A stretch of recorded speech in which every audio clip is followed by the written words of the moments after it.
Welcome to CBC ਸਿੱਖਿਆ online platform. ਮੈਂ ਤੁਹਾਡਾ ਆਪਣਾ ਰਵੀ ਸਰ। ਅੱਜ ਅਸੀਂ ਗੱਲ ਕਰਾਂਗੇ ਜੀ 12 ਜਨਵਰੀ ਦੇ ਕਰੰਟ ਅਫੇਅਰ ਤੇ ਫਸਟ ਕੁਐਸਚਨ ਇਸ ਦੇ ਬਾਰੇ ਵੇਖੋ।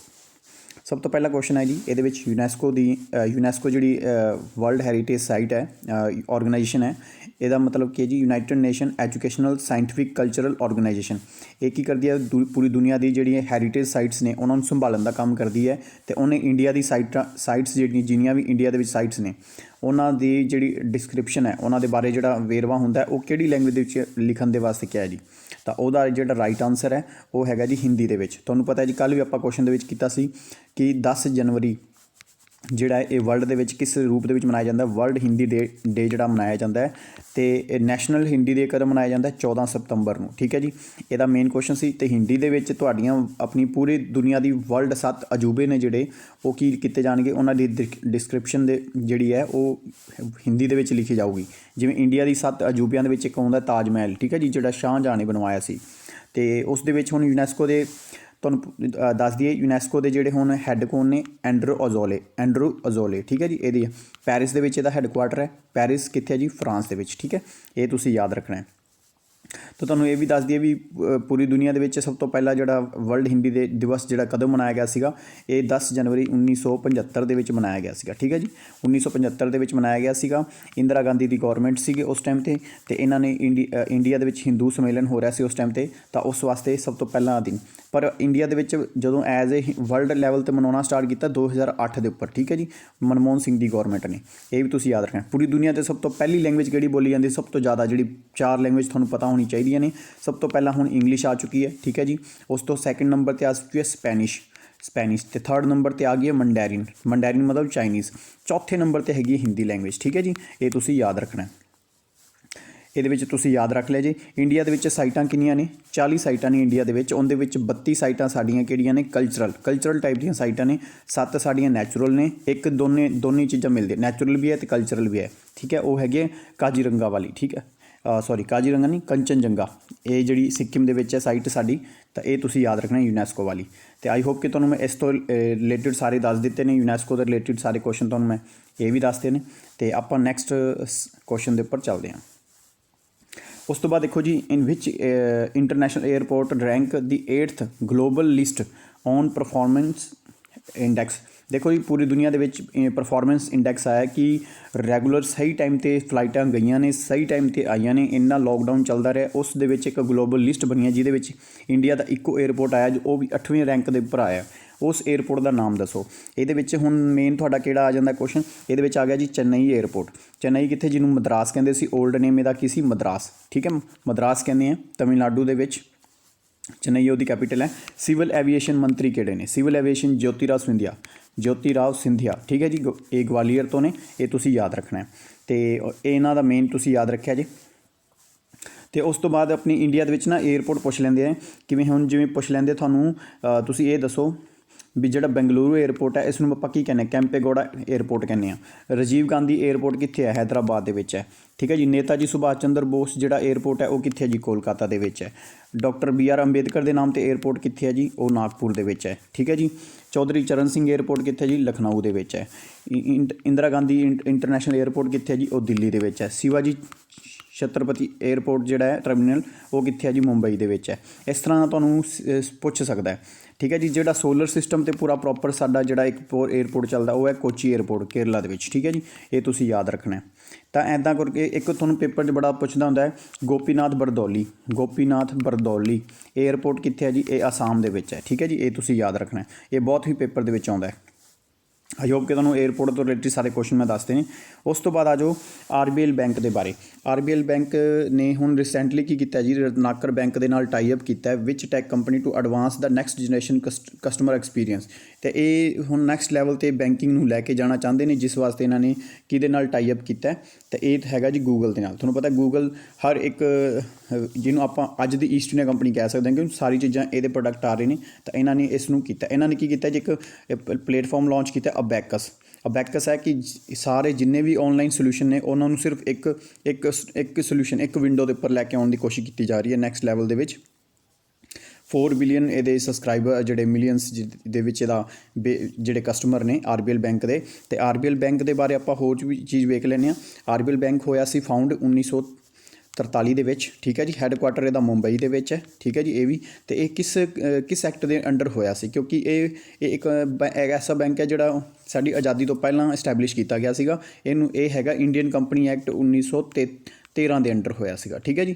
1913 ਦੇ ਅੰਡਰ ਹੋਇਆ ਸੀ ਇੰਡੀਅਨ ਕੰਪਨੀ ਐਕਟ, ਠੀਕ ਹੈ ਜੀ। ਉਸ ਟਾਈਮ ਯਾਦ ਰੱਖਣਾ। ਇਹਦੇ ਹੁਣ ਜਿਹੜੇ CMD ਜਿਹੜੇ ਨੇ ਜਾਂ CEO ਆਪਾਂ ਜਾਂ MD ਕਹਿ ਦਈਏ, ਉਹ ਕੌਣ ਨੇ? ਉਹ ਨੇ ਰਾਜੀਵ ਅਹੂਜਾ, ਠੀਕ ਹੈ ਜੀ। ਇਹ ਤੁਸੀਂ ਯਾਦ ਰੱਖਣਾ। ਤੇ ਉਸ ਤੋਂ ਬਾਅਦ RBI ਨੂੰ ਕੀ ਕੀਤਾ ਗਿਆ ਜੀ? RBI ਬੈਂਕ ਨੇ ਕੀ ਕੀਤਾ ਨਹੀਂ, ਹੁਣ ਜਿਹੜਾ RBL ਬੈਂਕ ਨੂੰ ਆਥੋਰਾਈਜ਼ ਕੀਤਾ ਕਿ ਤੁਸੀਂ ਡਾਇਰੈਕਟ ਟੈਕਸ ਲੈ ਸਕਦੇ ਹੋ, ਠੀਕ ਹੈ ਜੀ। ਡਾਇਰੈਕਟ ਟੈਕਸ ਲੈ ਸਕਦੇ ਹੋ, ਇਹ ਵੀ ਯਾਦ ਰੱਖਿਆ ਜੀ। RBI ਨੇ ਇਹਦੇ ਉੱਪਰ ਇੱਕ ਕੀ ਲਾਇਆ ਜੀ, ਹੁਣ ਪੈਨਲਟੀ ਵੀ ਲਗਾਈ ਸੀ। ਇਹਨਾਂ ਦੀ ਰੈਗੂਲੇਸ਼ਨ ਸਹੀ ਨਹੀਂ ਚੱਲ ਰਹੀਆਂ ਸੀ, ਤਾਂ ਕਰਕੇ 2 ਕਰੋੜ ਪੈਨਲਟੀ ਜੇ ਪੁੱਛੇ ਤਾਂ ਕਹਿੰਦੇ ਕਿਹੜੇ ਬੈਂਕ 'ਤੇ ਲਗਾਇਆ, ਤਾਂ RBL ਬੈਂਕ ਦੇ ਉੱਪਰ ਲਗਾਇਆ ਗਿਆ। ਇਹ ਵੀ ਤੁਸੀਂ ਯਾਦ ਰੱਖਣਾ। ਇਹਨਾਂ ਦਾ ਪਲੇਟਫਾਰਮ ਬੈਕਸ, ਇਹ ਜ਼ਰੂਰ ਯਾਦ ਰੱਖਿਆ ਜੀ। ਗੂਗਲ ਜਿਹੜੇ ਨੇ, ਗੂਗਲ ਦੇ ਜਿਹੜੇ CEO ਪੁੱਛ ਲੈਂਦੇ ਨੇ, ਸੁੰਦਰ ਪਿਚਾਈ, ਠੀਕ ਹੈ ਜੀ। ਇਹ ਕਿੱਥੋਂ ਬਿਲੋਂਗ ਕਰਦੇ ਨੇ? ਇਹ ਹੈਦਰਾਬਾਦ ਤੋਂ, ਠੀਕ ਹੈ ਜੀ। ਇਹ ਵੀ ਤੁਸੀਂ ਯਾਦ ਰੱਖਣਾ। ਤੇ ਮਾਰਕ ਜ਼ੁਕਰਬਰਗ ਫੇਸਬੁੱਕ ਦੇ ਨੇ, ਮਾਈਕਰੋਸੋਫਟ ਸਤਿਆ ਨਦੇਲਾ, ਤੇ ਟਿਮ ਕੁੱਕ ਹੈਗੇ ਨੇ ਕਿਹੜੇ ਹੈਗੇ ਨੇ? ਆਪਣੇ ਐਪਲ ਦੇ। ਤੇ ਜੈਫ ਬੈਸੋਸ ਜਿਹੜੇ ਨੇ ਉਹ ਐਮਾਜ਼ੋਨ ਦੇ ਨੇ, ਠੀਕ ਹੈ ਜੀ। ਇਹ ਤੁਸੀਂ ਯਾਦ ਰੱਖਣਾ। ਉਸ ਤੋਂ ਬਾਅਦ ਆਪਾਂ ਗੱਲ ਕਰਦੇ ਹਾਂ, ਕਹਿੰਦੇ ਜੀ recently who has name as Indian 73 grand master ਬਣਨ ਵਾਸਤੇ ਕੀ ਚਾਹੀਦਾ? ਗ੍ਰੈਂਡ ਮਾਸਟਰ ਬਣਨ ਵਾਸਤੇ ਤੁਹਾਨੂੰ 2500 ਰੇਟਿੰਗ ਚਾਹੀਦੀ ਹੈ ਚੈਸ ਦੇ ਵਿੱਚ। ਫੀਡੇ ਨਾਮ ਦੀ ਇੱਕ ਸੰਸਥਾ ਹੈਗੀ ਹੈ, ਠੀਕ ਹੈ, ਫੈਡਰੇਸ਼ਨ ਆਫ ਇੰਟਰਨੈਸ਼ਨਲ ਚੈਸ ਵਾਸਤੇ। ਫੀਡੇ ਕੱਪ ਵੀ ਚੈਸ ਵਾਸਤੇ ਹੁੰਦਾ। ਇਹਦੇ ਵਿੱਚ ਹੁਣ ਗ੍ਰੈਂਡ ਸਲੈਮ ਇੰਡੀਆ ਦਾ 73rd ਵਾਲਾ ਕੌਣ ਬਣਿਆ? ਤੁਹਾਨੂੰ 70 ਵਾਲਾ ਵੀ ਪਤਾ ਹੋਣਾ ਚਾਹੀਦਾ, 71। ਇਹ ਕਿਉਂਕਿ ਸਾਰੇ 2021 ਦੇ ਵਿੱਚ ਹੀ ਬਣੇ ਨੇ। ਤਾਂ ਗ੍ਰੈਂਡ ਸਲੈਮ ਜਿਹੜੇ ਨੇ 73rd ਵਾਲੇ, ਇਹ ਤੁਸੀਂ ਯਾਦ ਰੱਖਣਾ। ਇਹ ਹੈਗੇ ਨੇ ਜੀ ਭਰਤ ਸੁਬਰਮਨਿਅਮ ਜੀ। ਇਹ ਹੈਗੇ ਨੇ ਚੇਨਈ ਤੋਂ, ਠੀਕ ਹੈ। ਮਦਰਾਸ ਚੇਨਈ ਤੋਂ ਹੈਗੇ ਨੇ, ਤਮਿਲਨਾਡੂ ਸਟੇਟ ਵੀ ਯਾਦ ਰੱਖਣੀ ਆਪਾਂ। ਇਸ ਤੋਂ ਰਿਲੇਟਿਡ ਤੁਹਾਨੂੰ ਮੈਂ ਹੋਰ ਵੀ ਲਿਖਵਾ ਦੇਣਾ, ਇਹ ਤੁਸੀਂ ਲਿਖ ਲਓ ਨਾਲ। ਤੇ ਇਹਦੇ ਵਿੱਚ ਲਿਖੋ ਤੁਸੀਂ ਜਿਹੜਾ 71 ਵਾਲਾ ਹੋਇਆ, ਇਹ ਹੋਇਆ ਸੰਕਲਪ ਗੁਪਤਾ, ਠੀਕ ਹੈ, ਸੰਕਲਪ ਗੁਪਤਾ। ਤੇ 72 ਵਾਲਾ ਜਿਹੜਾ ਹੋਇਆ ਸੀ, ਜਿਹੜਾ ਹੁਣ ਬਣਿਆ ਸੀ ਮਿੱਤਰਬਾਹਾ ਗੁਹਾ, ਇਹ ਹੈਗੇ ਨੇ 72 ਵਾਲੇ, ਠੀਕ ਹੈ ਜੀ। ਤੇ 70 ਵਾਲੇ ਵੀ ਯਾਦ ਰੱਖ ਲਓ। ਇਹ ਕਿਹੜੇ ਸੀਗੇ ਜੀ? ਰਾਜਾ ਜਿਹੜੇ 70 ਨੇ ਉਹ ਹੈਗੇ ਨੇ ਰਿਥਵਿਕ, ਠੀਕ ਹੈ। ਇਹ ਤੁਸੀਂ ਯਾਦ ਰੱਖਣਾ। ਆਈ ਹੋਪ ਕਿ ਤੁਹਾਨੂੰ ਇਹਦੇ ਬਾਰੇ ਦੱਸ ਦਿੱਤਾ ਹੈ। ਤੇ ਪੂਰੀ ਦੁਨੀਆ ਦੇ ਵਿੱਚ ਜਿਨ੍ਹਾਂ ਨੇ ਸਭ ਤੋਂ ਜ਼ਿਆਦਾ ਗ੍ਰੈਂਡ ਮਾਸਟਰ ਜਿੱਤੇ ਨੇ, ਉਹ ਕੌਣ ਨੇ? Magnus Carlson. ਇਹ ਹੈਗੇ ਨੇ ਨਾਰਵੇ ਦੇ, ਠੀਕ ਹੈ, ਨਾਰਵੇ ਦੀ ਰਾਜਧਾਨੀ ਹੈ ਓਸਲੋ, ਠੀਕ ਹੈ, ਯਾਦ ਰੱਖਣਾ। ਉਸ ਤੋਂ ਬਾਅਦ ਇੰਡੀਆ ਦੇ ਸਭ ਤੋਂ ਫਸਟ ਗ੍ਰੈਂਡ ਮਾਸਟਰ ਕਿਹੜੇ ਸੀ ਜਿਹਨੇ ਤੇ ਉਹ ਕੀ ਸੀਗੇ? ਵਿਸ਼ਵਨਾਥ ਆਨੰਦ, ਠੀਕ ਹੈ। ਇਹਨਾਂ ਨੇ 5 ਵਾਰੀ ਟਾਈਟਲ ਜਿੱਤਿਆ ਸੀ, ਪੂਰੀ ਦੁਨੀਆ ਦੇ ਵਿੱਚ ਗ੍ਰੈਂਡ ਮਾਸਟਰ ਬਣੇ ਸੀ, ਠੀਕ ਹੈ।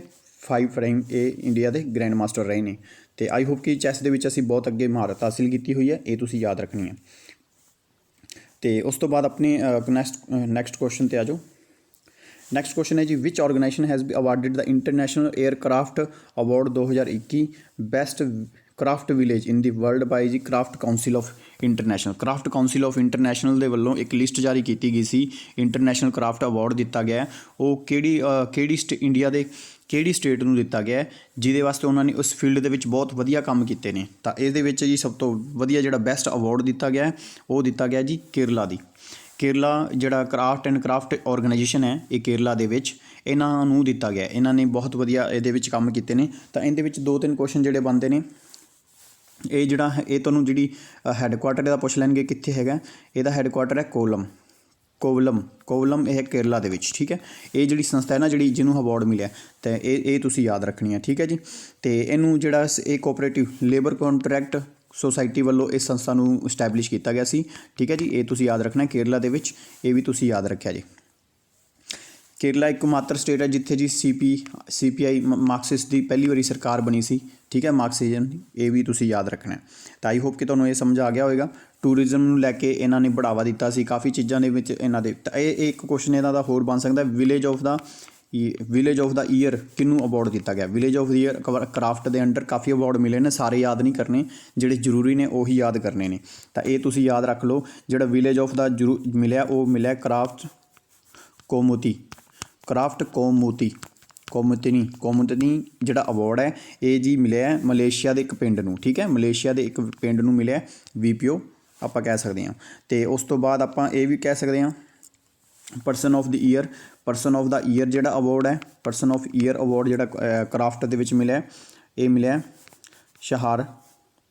ਸ਼ਹਾਰਬੋ ਬਣਾਓ ਇਹ ਨਾਮ ਹੀ ਇੱਦਾਂ ਦਾ ਹੈ, ਠੀਕ ਹੈ। ਇਹ ਸਾਊਥ ਕੰਨੀ ਦੇ ਨਾਮ ਨੇ ਤਾਂ ਸਾਨੂੰ ਇੱਦਾਂ ਹੀ ਲਿਖਣੇ ਪੈਣਗੇ, ਅਰੇਬੀਅਮ, ਠੀਕ ਹੈ। ਇਹਨਾਂ ਨੂੰ ਮਿਲਿਆ ਜੀ ਇਹ ਅਵਾਰਡ, ਠੀਕ ਹੈ। ਅਤੇ ਇੰਡੀਆ ਦੇ ਕਿਸੇ ਪਰਸਨ ਨੂੰ ਮਿਲਿਆ ਇਹ ਹਾਂਜੀ ਮਿਲਿਆ ਜੀ, ਉਹ ਈਰਾਨ ਦੇ ਸੀ ਜਿਹੜੇ ਮੈਂ ਤੁਹਾਨੂੰ ਦੱਸਿਆ ਸੀ ਉੱਪਰ ਲਿਖਵਾਇਆ ਸੀਗਾ, ਠੀਕ ਹੈ। ਅਤੇ ਇਹ ਜਿਹੜੇ ਹੁਣ ਇੰਡੀਆ ਦੇ ਜਿਹੜੇ ਪਰਸਨ ਨੂੰ ਮਿਲਿਆ ਉਹ ਹੈਗਾ ਜੀ ਦੈਲਾਵਾਏ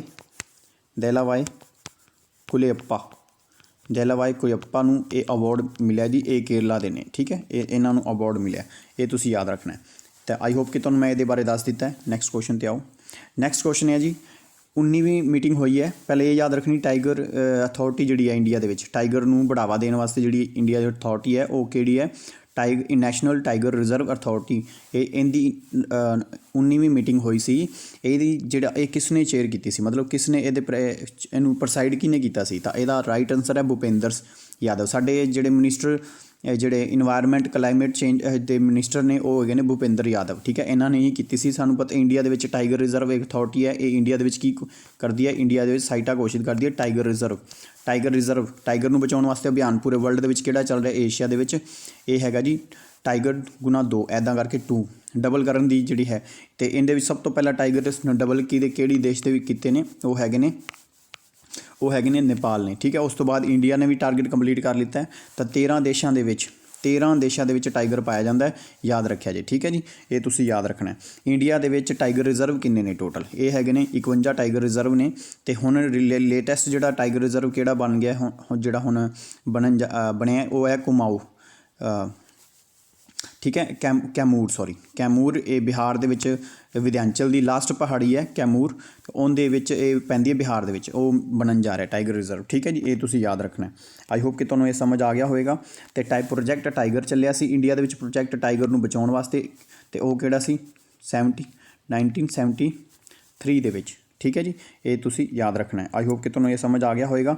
ਇੱਕ ਜਿਹੜਾ ਐਨੀਮਲ ਜਿਹੜਾ ਹੈ ਆਪਾਂ ਉਹ ਇੰਡੀਆ ਦੇ ਵਿੱਚ ਇੰਟਰੋਡਿਊਸ ਕਰਨ ਜਾ ਰਹੇ ਹਾਂ, ਉਹ ਹੈਗਾ ਚੀਤਾ, ਠੀਕ ਹੈ ਜੀ। ਚੀਤਾ ਆਪਾਂ ਨਾਮੀਬੀਆ ਦੇਸ਼ ਤੋਂ ਲੈ ਕੇ ਆਵਾਂਗੇ, ਅਫਰੀਕਾ ਕੌਂਟੀਨੈਂਟ ਤੋਂ, ਠੀਕ ਹੈ ਜੀ।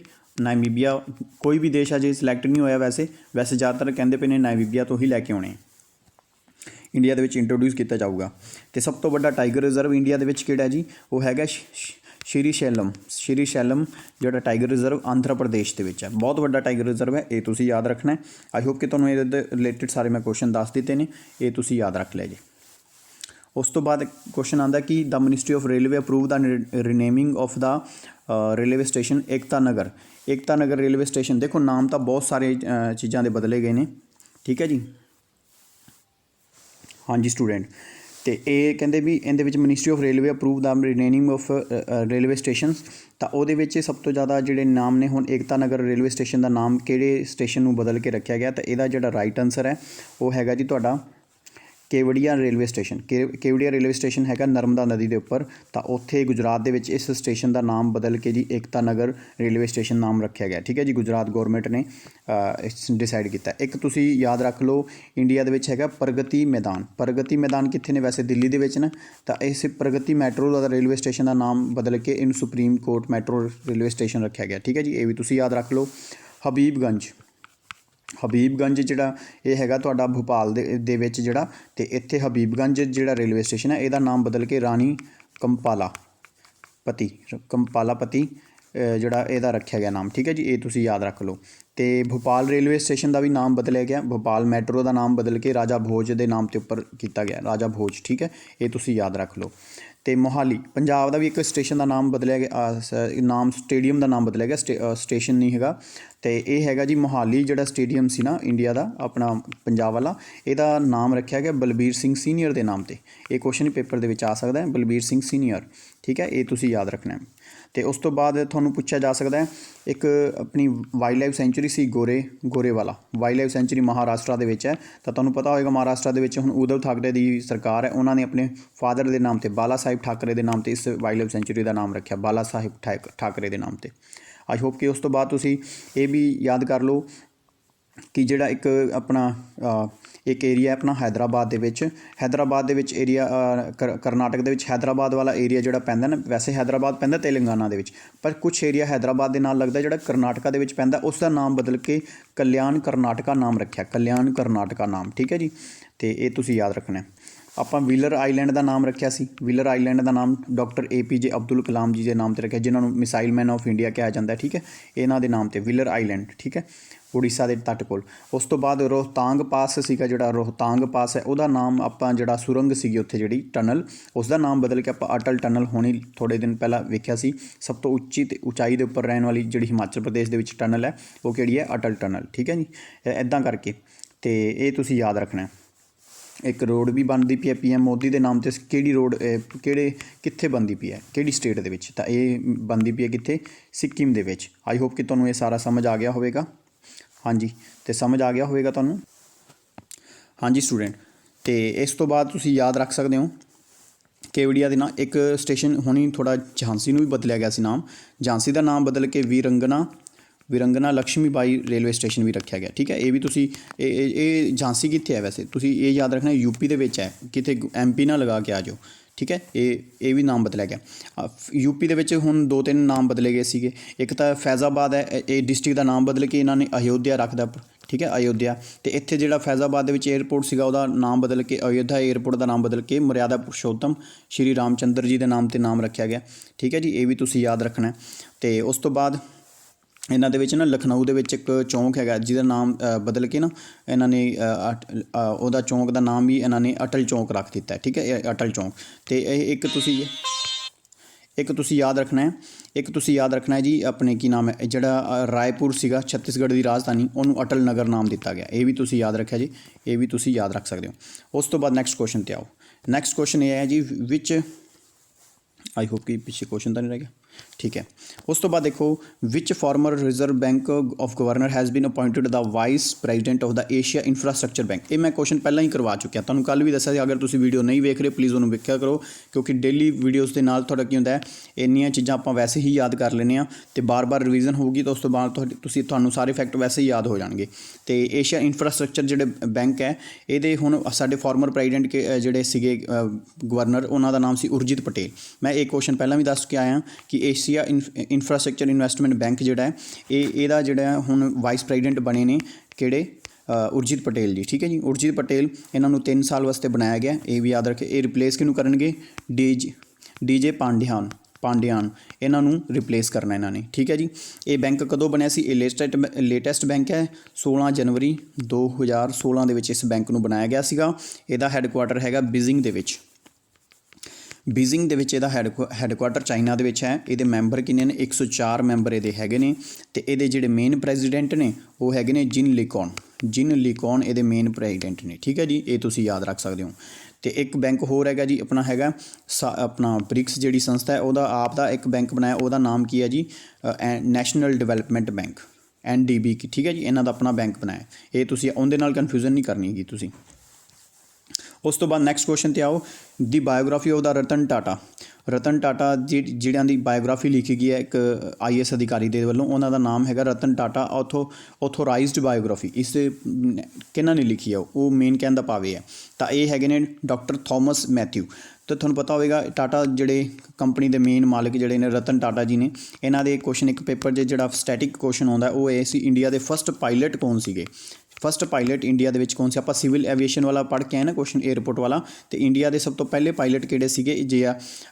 JRD ਟਾਟਾ। ਠੀਕ ਹੈ, JRD ਇਹਨਾਂ ਦੇ ਫਾਦਰ ਸੀਗੇ, JRD ਰਤਨ ਟਾਟਾ ਜੀ ਦੇ ਫਾਦਰ। ਠੀਕ ਹੈ ਜੀ, ਉਹ JRD ਟਾਟਾ ਉਹਨਾਂ ਨੂੰ ਕਿਹਾ ਜਾਂਦਾ ਸੀਗਾ। ਠੀਕ ਹੈ, ਅਤੇ ਇਹਨਾਂ ਦੇ ਜਮਸ਼ੇਦਪੁਰ ਜਿਹੜਾ ਇੱਕ ਇਹਨਾਂ ਦੇ ਜਿਹੜਾ ਸ਼ਹਿਰ ਹੈ ਉਹ ਵਸਾਇਆ ਜੀ ਇਹਨਾਂ ਨੇ ਮਹਾਨਦੀ ਦੇ ਉੱਪਰ, ਮਹਾਨਦੀ ਦੇ ਉੱਪਰ, ਕਿਉਂਕਿ ਇੰਡੀਆ ਦੇ ਸਭ ਤੋਂ ਪਹਿਲਾਂ ਸਟੀਲ ਜਿਹੜਾ ਪਲਾਂਟ ਲਗਾਇਆ ਸੀ ਟਾਟਾ ਨੇ, ਉਹ ਵੀ ਮਹਾਨਦੀ ਜਮਸ਼ੇਦਪੁਰ ਸ਼ਹਿਰ, ਜਿਹਨੂੰ ਆਪਾਂ ਸਟੀਲ ਨਗਰ ਵੀ ਕਹਿ ਦਿੰਦੇ ਹਾਂ। ਠੀਕ ਹੈ, ਇਹ ਛੱਤੀਸਗੜ੍ਹ ਦੇ ਵਿੱਚ ਹੈ, ਇਹ ਵੀ ਇਹਨਾਂ ਨੇ ਵਸਾਇਆ ਸੀ। ਇਹ ਤੁਸੀਂ ਯਾਦ ਰੱਖ ਸਕਦੇ ਹੋ। ਇਹਨਾਂ ਤੋਂ ਰਿਲੇਟਿਡ ਇਹੀ ਕੁਐਸਚਨ ਹੈ, ਇਹ ਤੁਸੀਂ ਯਾਦ ਰੱਖਿਆ ਜੀ। ਇਹਨਾਂ ਤੋਂ ਰਿਲੇਟਿਡ ਹੁਣ ਇਹ ਆਇਆ ਸੀਗਾ ਜਿਹੜਾ ਇਹਨਾਂ ਦੀ ਕੰਪਨੀ ਹੈ TCS, ਉਹਨੂੰ ਕੀ ਹੈ ਪਾਸਪੋਰਟ ਸੇਵਾ ਪਾਸਪੋਰਟ ਜਿਹੜਾ ਸੇਵਾ ਮਿਸ਼ਨ ਹੈ ਇੰਡੀਆ ਦਾ, ਉਹਦੇ ਵਾਸਤੇ ਜਿਹੜਾ ਉਹਦਾ ਸੈਕਿੰਡ ਫੇਸ ਜਿਹੜਾ ਲਾਂਚ ਕਰਨਾ ਉਹ TCS ਨੂੰ ਦਿੱਤਾ ਗਿਆ। 6000 ਕਰੋੜ ਰੁਪਏ ਦੀ ਗੱਲ ਹੈ ਜੀ, ਇਹ ਜਿਹੜਾ ਪ੍ਰੋਜੈਕਟ ਇਹਨਾਂ ਨੂੰ ਦਿੱਤਾ ਗਿਆ TCS ਆਪਾਂ। ਤੇ ਇਹ ਕਿਹਨੇ ਕੀਤਾ ਸੀ? Ministry of external affair. ਮੈਂ ਕੱਲ੍ਹ ਵੀ ਕੁਐਸਚਨ ਕਰਵਾਇਆ ਸੀ, ਜੇ ਤੁਸੀਂ ਨਹੀਂ ਵੇਖਿਆ ਤਾਂ ਪਲੀਜ਼ ਜਾ ਕੇ ਵੇਖੋ। ਉਸ ਤੋਂ ਬਾਅਦ ਆ ਜਾਓ ਨੈਕਸਟ ਕੁਐਸਚਨ ਦੇ ਉੱਪਰ। ਕਹਿੰਦੇ ਜੀ who has been one the man singles tennis title 22 Melbourne ਦੇ ਵਿੱਚ ਹੁਣ 2022 ਦਾ ਜਿਹੜਾ ਟਾਈਟਲ ਹੈ ਮੈਲਬੌਰਨ ਜਿਹੜਾ ਟਾਈਟਲ ਉਹ ਕਿਹਨਾਂ ਨੇ ਜਿੱਤਿਆ ਮੈਨ ਸਿੰਗਲ ਦੇ ਵਿੱਚ? ਤਾਂ ਇਹ ਜਿਹੜਾ ਕਿਹਨਾਂ ਨੇ ਜਿੱਤਿਆ ਜੀ, ਇਹ ਹੈਗਾ ਰਾਫੇਲ ਨਡਾਲ ਨੇ। ਰਾਫੇਲ ਨਡਾਲ ਨੇ ਜਿਹੜਾ ਇਹ ਹੁਣ ਇਹ ਪ੍ਰਾਈਜ਼ ਜਿੱਤਿਆ, ਇਹ ਤੁਸੀਂ ਟਾਈਟਲ ਜਿੱਤਿਆ, ਇਹ ਤੁਸੀਂ ਯਾਦ ਰੱਖਣਾ। ਪੇਪਰ ਦੇ ਵਿੱਚ ਤੁਹਾਨੂੰ ਇਹ ਵੀ ਪੁੱਛਿਆ ਜਾ ਸਕਦਾ ਹੈ ਕਿ ਵੂਮੈਨਸ ਦੇ ਵਿੱਚ ਕਿਹਨੇ ਜਿੱਤਿਆ, ਤੇ ਸਿਮੋਨਾ ਹੈਲਪ ਵੂਮੈਨ ਦੇ ਵਿੱਚ ਸਿਮੋਨਾ ਹੈਲਪਸ ਨੇ ਇਹ ਟਾਈਟਲ ਜਿੱਤਿਆ, ਇਹ ਤੁਸੀਂ ਯਾਦ ਰੱਖਣਾ। ਐਕਚੁਅਲ ਦੇ ਵਿੱਚ ਇਹਦੇ ਸਟੈਟਿਕ ਕੁਐਸਚਨ ਤੁਹਾਨੂੰ ਮੈਂ ਦੱਸਦਾ ਕਿਹੜੇ ਆ। ਇੱਕ ਇਹਨੂੰ ਕਹਿੰਦੇ ਇੱਕ ਗ੍ਰੈਂਡ ਸਲੈਮ ਕਿਹਨੂੰ ਕਹਿੰਦੇ ਨੇ? ਜੇ ਉਹ ਆਸਟ੍ਰੇਲੀਅਨ ਓਪਨ ਤੋਂ ਕੰਮ ਸਟਾਰਟ ਹੁੰਦਾ ਹੈ, ਜਨਵਰੀ ਦੇ ਵਿੱਚ ਇਹ ਕੱਪ ਸਟਾਰਟ ਹੁੰਦਾ ਹੈ ਆਸਟ੍ਰੇਲੀਅਨ ਓਪਨ, ਫਿਰ ਹੁੰਦਾ ਜੀ ਫ੍ਰੈਂਚ ਓਪਨ ਮਈ ਦੇ ਵਿੱਚ, ਫਿਰ ਇਹ ਮਈ ਦੇ ਵਿੱਚ ਹੁੰਦਾ, ਇਹ ਜਨਵਰੀ ਦੇ ਵਿੱਚ ਹੁੰਦਾ। ਉਸ ਤੋਂ ਬਾਅਦ ਆਉਂਦਾ ਜੀ ਜੂਨ ਦੇ ਵਿੱਚ ਹੁੰਦਾ ਵਿਬਲਡਨ ਸਭ ਤੋਂ ਵੱਡਾ ਜਿਹੜਾ ਗ੍ਰੇਟ ਇਹਦੇ ਵਿੱਚ ਆਉਂਦਾ ਵਿਬਲਡਨ ਆਉਂਦਾ, ਇਹ ਲੰਡਨ ਦੇ ਵਿੱਚ ਹੈ, ਇਹ ਜੂਨ ਦੇ ਵਿੱਚ ਹੁੰਦਾ। ਉਸ ਤੋਂ ਬਾਅਦ ਲਾਸਟ ਆਉਂਦਾ US ਓਪਨ। ਠੀਕ ਹੈ, 4 ਗ੍ਰੈਂਡ ਸਲੈਮ, ਇਹ 4 ਟਾਈਟਲ ਜਿਹੜਾ ਇੱਕ ਬੰਦਾ ਜਿੱਤ ਲੈਂਦਾ ਇੱਕ ਸਾਲ ਦੇ ਵਿੱਚ, ਉਹਨੂੰ ਆਪਾਂ ਕਹਿੰਦੇ ਇੱਕ ਗ੍ਰੈਂਡ ਸਲੈਮ। ਠੀਕ ਹੈ, ਤੇ ਉਸ ਤੋਂ ਬਾਅਦ ਜਿਹੜਾ ਆਸਟ੍ਰੇਲੀਅਨ ਓਪਨ ਹੁੰਦਾ ਇਹ ਪੁੱਛ ਲੈਂਦੇ ਨੇ ਕਿਹਦੇ ਉੱਪਰ ਹੁੰਦਾ, ਕਿਹੜੀ ਮਤਲਬ ਸਰਫੇਸ ਕਿਹੜੀ ਹੁੰਦੀ ਹੈ ਇਹਦੇ ਵਾਸਤੇ। ਇਹ ਸਟੈਟਿਕ ਕੁਐਸਚਨ ਹੈ ਜਿਹੜਾ ਤੁਹਾਨੂੰ ਰੇਲਵੇ ਵਗੈਰਾ 'ਚ ਆ ਸਕਦਾ। ਇਹ ਹੁੰਦਾ ਜੀ ਹਾਰਡ ਦੇ ਉੱਪਰ ਸਭ ਤੋਂ ਪਹਿਲਾਂ ਹਾਰਡ ਟਾਈਟ ਸਰਫੇਸ ਦੇ ਉੱਪਰ ਖੇਡੀ ਜਾਂਦੀ ਗੇਮ। ਫਿਰ ਹੁੰਦਾ ਜਿਹੜਾ ਫ੍ਰੈਂਚ ਵਾਲਾ, ਇਹਨੂੰ ਰੋਲੈਸ ਗੈਰੋਸ ਵੀ ਕਹਿੰਦੇ ਆ ਆਪਾਂ ਇਸ ਟਾਈਟਲ ਨੂੰ। ਤਾਂ ਇਹ ਸਭ ਤੋਂ ਖੇਡਿਆ ਜਾਂਦਾ ਕਲੇ ਦੇ ਉੱਪਰ ਖੇਡਿਆ ਜਾਂਦਾ। ਠੀਕ ਹੈ ਜੀ, ਤੇ ਉਸ ਤੋਂ ਬਾਅਦ ਵਿਬਲਡਨ ਜਿਹੜਾ ਸਭ ਤੋਂ ਓਲਡੈਸਟ ਟੂਰਨਾਮੈਂਟ ਹੈ ਜਿਹੜਾ ਟੇਬਲ ਨਹੀਂ ਲੌਨ ਟੈਨਿਸ ਦਾ, ਇਹ ਜਿਹੜਾ ਖੇਡਿਆ ਜਾਂਦਾ ਲੰਡਨ ਦੇ ਵਿੱਚ ਗਰਾਸ ਦੇ ਵਿੱਚ। ਠੀਕ ਹੈ, ਗਰਾਸ ਸਰਫੇਸ ਦੇ ਉੱਪਰ। ਤੇ US ਜਿਹੜਾ ਓਪਨ ਹੈ ਇਹ ਵੀ ਹਾਰਡ ਦੇ ਉੱਪਰ। ਤਾਂ 2 ਹਾਰਡ ਦੇ ਉੱਪਰ ਨੇ, ਇੱਕ ਕਲੇ ਦੇ ਉੱਪਰ ਹੈ, ਇੱਕ ਗਰਾਸ ਦੇ ਉੱਪਰ ਹੈ, ਇਹ ਤੁਸੀਂ ਯਾਦ ਰੱਖ ਲੈਣੇ। ਸਭ ਤੋਂ ਓਲਡੈਸਟ ਮੈਂ ਤੁਹਾਨੂੰ ਦੱਸ ਚੁੱਕਿਆ। ਤੇ ਇਹ ਜਿਹੜੇ ਆਸਟ੍ਰੇਲੀਅਨ ਓਪਨ ਹੋ ਗਿਆ, ਫ੍ਰੈਂਚ ਓਪਨ ਹੋ ਗਿਆ ਤੇ ਵਿਬਲਡਨ, ਇਹ ਤਿੰਨਾਂ ਨੂੰ 2021 ਦੇ ਵਿੱਚ ਜਿੱਤਿਆ ਕਿੰਨੇ ਹੈ ਜੀ? ਇਹ ਤਿੰਨਾਂ ਨੂੰ ਜਿੱਤਿਆ ਕਿੰਨੇ? ਨੋਵਾਕ ਜੋਕੋਵਿਚ। ਠੀਕ ਹੈ, ਇਹ ਤੁਸੀਂ ਯਾਦ ਰੱਖਣਾ। ਤੇ ਇੱਕ ਹੀ ਪੇਪਰ ਦੇ ਵਿੱਚ ਕੁਐਸਚਨ ਆਇਆ ਸੀ ਜਿਹੜਾ ਕਿ ਪਟਵਾਰੀ ਦੇ ਸੈਕਿੰਡ ਪੇਪਰ ਦੇ ਵਿੱਚ, ਉਹ ਆਇਆ ਸੀਗਾ ਵੀ ਜਿਹੜਾ US ਓਪਨ ਹੈ ਇਹ ਕਿਹਨਾਂ ਨੇ ਜਿੱਤਿਆ? ਇਹ ਰਸ਼ੀਅਨ ਪਲੇਅਰ ਹੈਗੇ ਨੇ, ਉਹਨਾਂ ਦਾ ਨਾਮ ਹੈ ਡੈਨੀਅਲ ਮੈਂਡੇਵ। ਠੀਕ ਹੈ, ਡੈਨੀਅਲ ਮੈਂਡੇਵ, ਉਹਨਾਂ ਨੇ ਜਿੱਤਿਆ ਸੀ। ਇਹੀ ਕੁਐਸਚਨ ਪੇਪਰ 'ਚ ਪਾਤਾ ਸੀ ਕਿਉਂਕਿ ਤਿੰਨ ਦਾ ਨਾਮ ਸੇਮ ਸੀਗਾ, ਨੋਵਾਕ ਜੋਕੋਵਿਚ। ਠੀਕ ਹੈ ਜੀ, ਤਾਂ ਇਹਦੇ ਵਿੱਚ ਵੂਮੈਨ ਦਾ ਵੀ ਯਾਦ ਰੱਖ ਲਓ ਕਿਉਂਕਿ ਵੂਮੈਨ ਦੇ ਵਿੱਚ ਕੌਣ ਹੈ? ਤਾਂ ਵੂਮੈਨ ਦੇ ਵਿੱਚ ਜਿਹੜਾ ਆਸਟ੍ਰੇਲੀਅਨ ਓਪਨ ਜਿੱਤਿਆ ਸੀ ਨੋਆਮੀ ਓਸਾਕਾ, ਜਿਹੜੀ ਜਾਪਾਨ ਦੀ ਪਲੇਅਰ ਹੈ, ਨੋਆਮੀ ਓਸਾਕਾ। ਤੇ ਜਿਹੜਾ ਫ੍ਰੈਂਚ ਦੇ ਵਿੱਚ ਜਿੱਤਿਆ ਜੀ, ਫ੍ਰੈਂਚ ਓਪਨ ਜਿਹੜਾ ਜਿੱਤਿਆ ਉਹ ਹੈ ਬਾਰਬੋਰਾ ਕ੍ਰੈਸੀਕੋਰਾ, ਇਹਨਾਂ ਨੇ ਜਿੱਤਿਆ। ਠੀਕ ਹੈ, ਤੇ ਉਸ ਤੋਂ ਬਾਅਦ ਤੁਸੀਂ ਯਾਦ ਰੱਖ ਲਓ ਜਿਹੜਾ ਵਿਬਲਡਨ ਜਿੱਤਿਆ ਉਹ ਐਸ਼ਲੇ ਬਾਰਟੀ ਨੇ ਜਿੱਤਿਆ, ਠੀਕ ਹੈ ਜੀ, ਆਸਟ੍ਰੇਲੀਆ ਐਸ਼ਲੇ ਬਾਰਟੀ। ਠੀਕ ਹੈ, ਇਹ ਤੁਸੀਂ ਯਾਦ ਰੱਖਿਆ ਜੀ। ਤੇ US ਓਪਨ ਜਿਹੜਾ ਜਿੱਤਿਆ ਜੀ ਉਹ ਕਿਹਨਾਂ ਜਿੱਤਿਆ? ਐਮਾ ਰੋਡੋਕੂਆ। ਠੀਕ ਹੈ, ਇਹਨਾਂ ਨੇ ਜਿੱਤਿਆ, ਇਹ ਤੁਸੀਂ ਯਾਦ ਰੱਖ ਲਓ। ਆਈ ਹੋਪ ਕਿ ਤੁਹਾਨੂੰ ਅੱਜ ਦੇ ਮੈਂ ਸਾਰੇ 10 ਕੁਐਸਚਨ ਕਰਵਾ ਦਿੱਤੇ ਨੇ। ਤੇ ਅੱਜ ਲਈ ਵੀਡੀਓ ਵੇਖਣ ਲਈ ਬੜਾ ਧੰਨਵਾਦ ਜੀ ਤੁਹਾਡਾ ਸਾਰਿਆਂ ਦਾ। ਤੇ ਇਸੇ ਤਰ੍ਹਾਂ ਰੈਗੂਲਰ ਬਣੇ ਰਹੋ। ਮਿਲਦੇ ਆ ਜੀ ਨੈਕਸਟ ਵੀਡੀਓ ਦੇ ਵਿੱਚ। Thank you for watching.